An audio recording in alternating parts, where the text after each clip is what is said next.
December of 1952, the British government told the public that 235 people had died in London. The real number was almost 12,000. A doctor wrote a warning the same week the smog hit, and that warning never reached the people who needed it.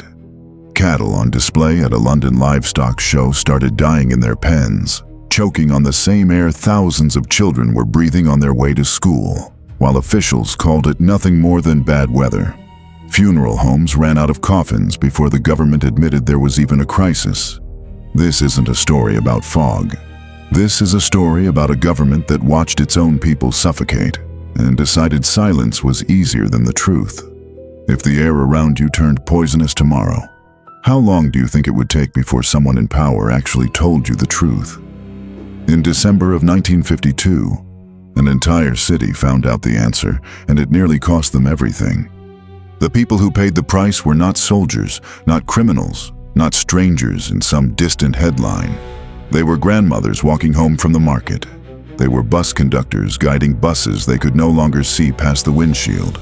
They were children sent to school into air that was actively killing them because no one in charge was willing to say the word emergency out loud. The same kind of ordinary people who are watching this video right now. By the start of December of 1952, Londoners had been living alongside thick, yellow fog for generations. They even had an almost affectionate name for it, the Pea Super. It showed up in postcards, in detective novels, in the city's own self-image. Fog is character, fog is charm. Never fog is threat. Nearly every home in London burned coal for heat, and on the night of December 4th, the air itself stopped moving.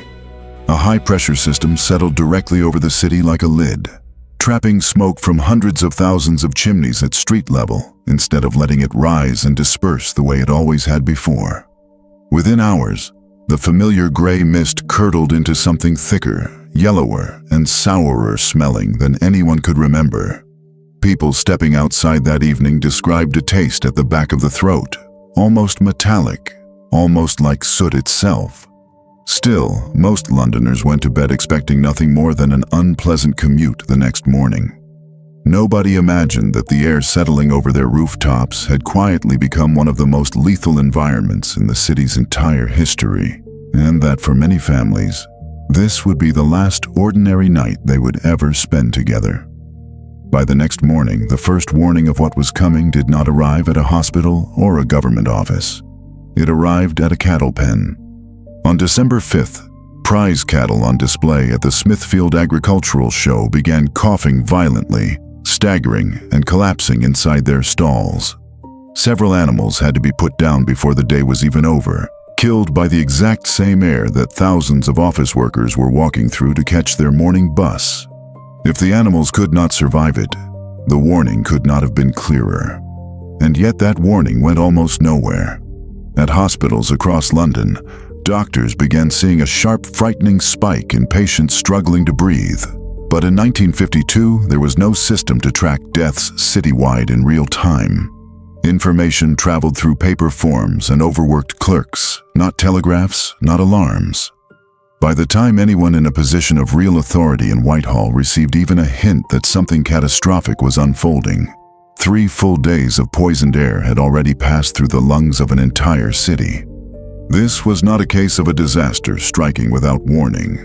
The warning came on day 1 in a cattle pen, and the people who could have acted on it were simply never told in time, because no one had built a system that considered ordinary lives worth that kind of urgency.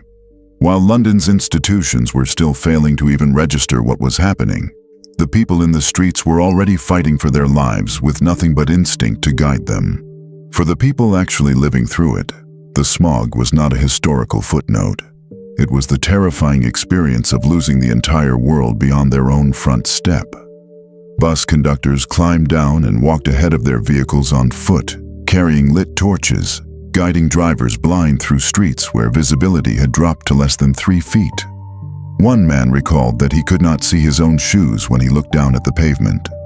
Children walking home from school described holding hands in a human chain just to stay together, because losing sight of the person beside you meant losing them completely in the yellow dark. Ambulance crews were overwhelmed within 2 days, And there are accounts of patients being moved by handcart because no vehicle could safely navigate the roads anymore.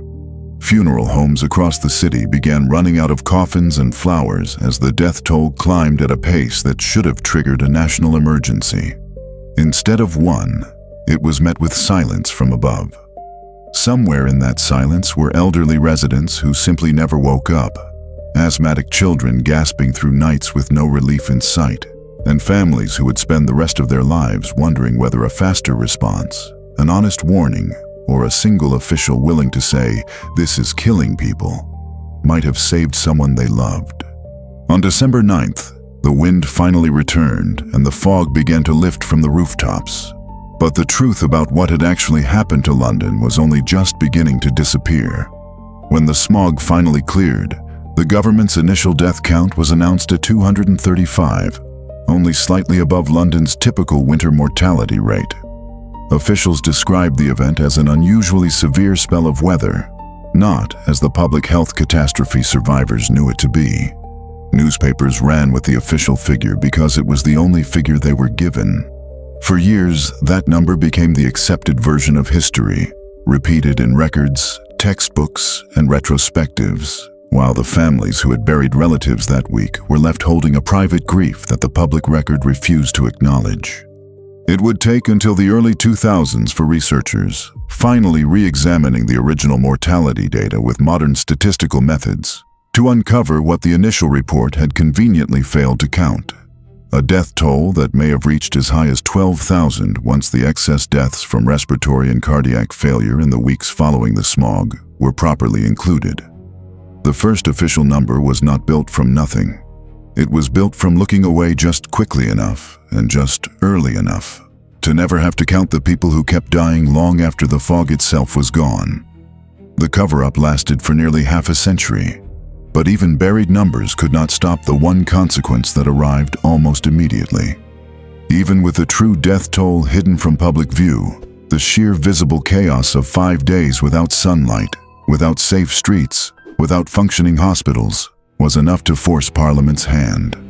In 1956, Britain passed the Clean Air Act, restricting coal burning in urban areas and pushing households toward cleaner fuel sources for the first time in the city's history. It became one of the earliest environmental laws of its kind anywhere in the world, a genuine turning point for public health. But it is worth sitting with exactly how that law was born. It was not the product of foresight, careful planning, or a government protecting its citizens before disaster struck. It was the product of a catastrophe that ordinary people were never given the full truth about, even as politicians used its aftermath to claim credit for solving it. London's air did get cleaner in the years that followed. The skyline did open up again. But the people who died gasping in their own homes during those 5 days in December were never given the honesty they were owed while it might have still mattered. And the families who carried that loss had to do it without ever truly knowing how preventable it might have been, if only someone in power had cared enough to tell the truth a few days sooner.